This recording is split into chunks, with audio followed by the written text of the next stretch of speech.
Kok, aku mau nanya, mungkin nggak sih brand itu manage perusahaan per KOL-an sendiri tanpa agency? Mungkin banget lah. Karena Oke. kan mereka subkon ke agency karena mereka tidak punya tim. Tapi kalau mereka mau berinvestasi timnya sendiri, which sekarang banyak yang melakukan hal itu, mereka punya tim KOL spesialisnya sendiri kayak gitu. Ya bisa aja. Selama resources atau enggak kebutuhan campaign marketing mereka itu memang banyak. Sehingga timnya tuh well employed, well utilized. Oke. Berarti siapa aja tuh kira-kira tim inti atau apa ya, kalau ngejelasin prosesnya, bagian apa aja sih nih yang harus di fill in gitu ketika mereka nggak mau?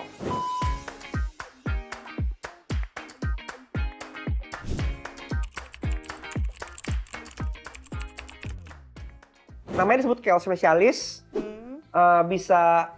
Ini bisa dilakukan satu orang atau beberapa orang tergantung skalabilitasnya. Oke. Tapi biasanya sebagai KOL spesialis itu mereka yang nge-sourcing, mapping, kemudian mereka tektokan, negosiasi, mau collecting rate cards, mau collecting database, itu bisa sama satu orang juga. Oke. Tapi ketika nanti harus ada kolaborasi atau campaign, mereka juga yang kontakin, negosiasinya di mereka juga.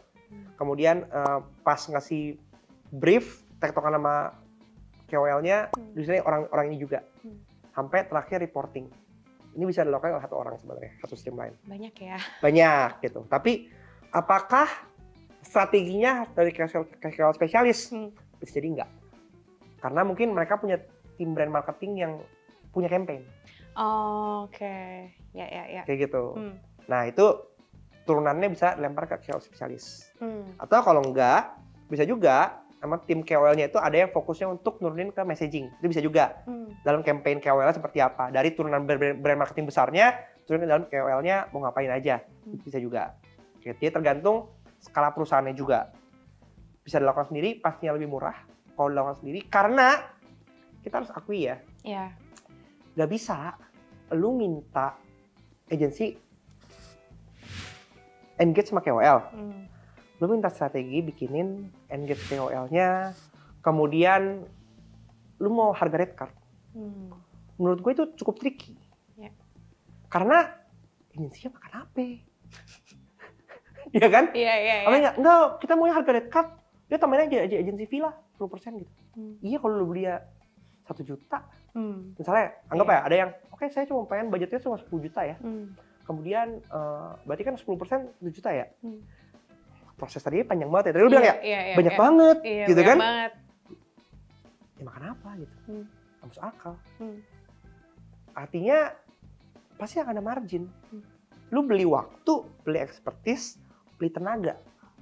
Dari tim agensi yang ngejalanin itu. Apalagi biasanya brand itu maunya TOP kan. Gak mau dong mereka bayar depan dong. Udah bayar beli vendor, ya gue TOP-in. Karena apa? Mereka udah mengeliminasi proses. Mereka engage sama 10 influencer. Masing-masing punya bikin surat kontak, SPK, bayar invoice, tagih-tagih semua segala macam. Itu kan hassle banget tuh. Iya, betul. Di-handle sama agency. Iya. Lu nggak perlu nagih info satu-satu, bayar info satu-satu, lu bayar satu langsungnya ke agency. Dia TOP-in lagi. Jadi, cut begitu banyak hassle, lempar ke satu nih. Iya. Gitu. Tahu beres, Tau beres, tapi jangan rewel. tapi maunya murah. Ya kan pusing ya. Mending Anda coba kerja sendiri kalau menurut saya sih gitu. Bisa, tapi bisa. ya itu. Betul. Orang finance-nya mumet nanti kayak gitu. Belum nanti kalau yang finance-nya lagi report, ini enggak, sebenarnya kan cuma beres. Jadi bisa, tapi kompleks. Tergantung siapa atau enggak. Tapi lebih murah. Jadi pertimbangannya diukur. Dengan gue investasi budget segini untuk bikin tim in-house sama bayar agency, mana yang lebih worth it. Belum tentu lagi kalau misalnya bayar tim in-house, timnya capable. I see. Iya. Ya kan?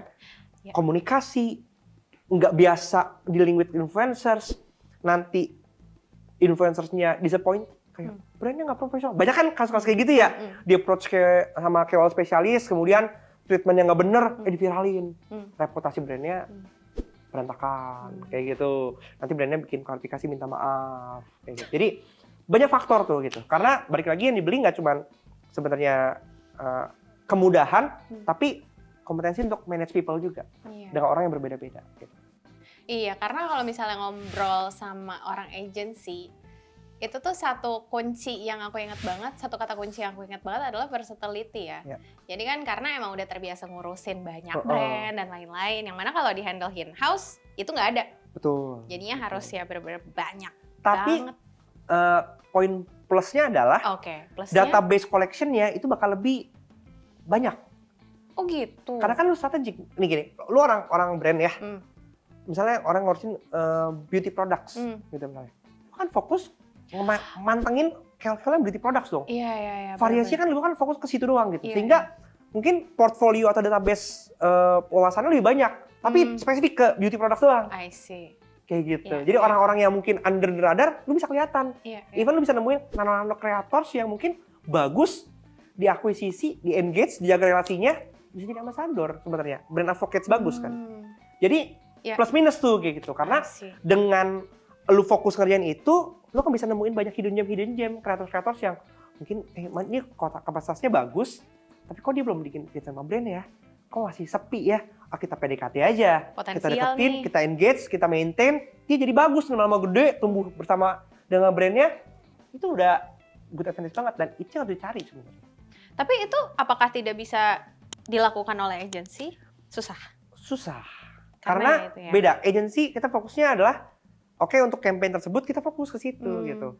Karena kan kita megang multi industries juga. Betul. Jadi apakah ada kepentingan tersebut? Ada. Tapi apakah prioritas? Mungkin prioritas keberapa dulu. Karena kan pertama adalah mendeliver apa yang diminta sama kliennya dulu nih. I see.